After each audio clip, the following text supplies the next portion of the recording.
Chapter 74. Whether to marry or not. We now approach a subject of the highest importance to the greater part of those at service, namely, that which relates to marriage, by which they attain a settlement for life. I suppose almost every girl at service gives this matter a good deal of attention, as her future well-being depends so much upon it, and therefore I think it worthwhile to say something in respect to the way she ought to look upon it, and behave herself in regard to it while she remains at service. Marriage is a state of life instituted by God Himself for the welfare, happiness, and continuance of the human family. He has implanted in the heart, therefore, a desire for it, which induces the greater part of mankind, on arriving at mature age, to enter into it.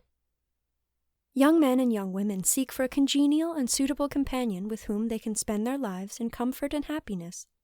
This state of life affords a young woman a permanent home of her own, in which she has a husband and children to love and care for. We must all have someone to love, and although it is true that the love of God is sufficient to fill the heart, and to fill it completely, yet God has willed that ordinarily the love of kindred should also solace us and make life more endurable. Now, our parents, brothers and sisters, or more distant relations, do not supply that love which the heart craves. They either pass away from this world and leave us behind, or are taken up with their own affairs and do not love us sufficiently, so that when God does not call us to a single life, a nearer tie and stronger love is required, which marriage alone can afford. God has said, "Wherefore a man shall leave father and mother, and cleave unto his wife, and they shall be two in one flesh." Genesis 2:24. I am not surprised, then, that a girl at service should wish to settle herself in life by marriage. She may be happy enough and well enough off at the present, but she has to consider the future, her life in middle age, and when she is old.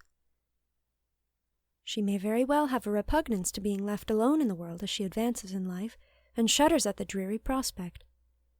Or she may have a proper ambition to be her own mistress, the head of her own household, instead of remaining all her days at service, in an inferior position.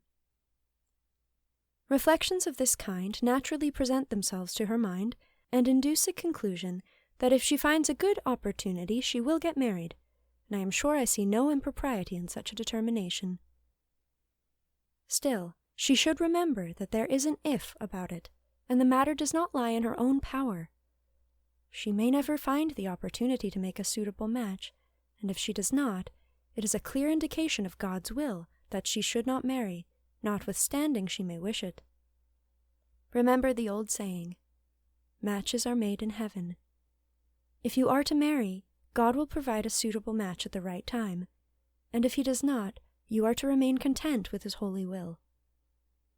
From this I draw the conclusion that it is best for young women not to think too much on the subject, particularly when they are not receiving attentions which seem to point to an offer of marriage.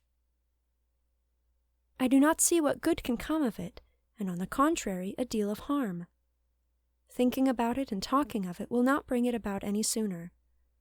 As soon as any anxiety to marry is perceived in a young woman, it produces a feeling of disgust in all who perceive it, and women who are supposed to be on the lookout for a match are commonly avoided. A natural modesty and reserve are far more attractive. Again, you may become unhappy and discontented by dwelling on such thoughts.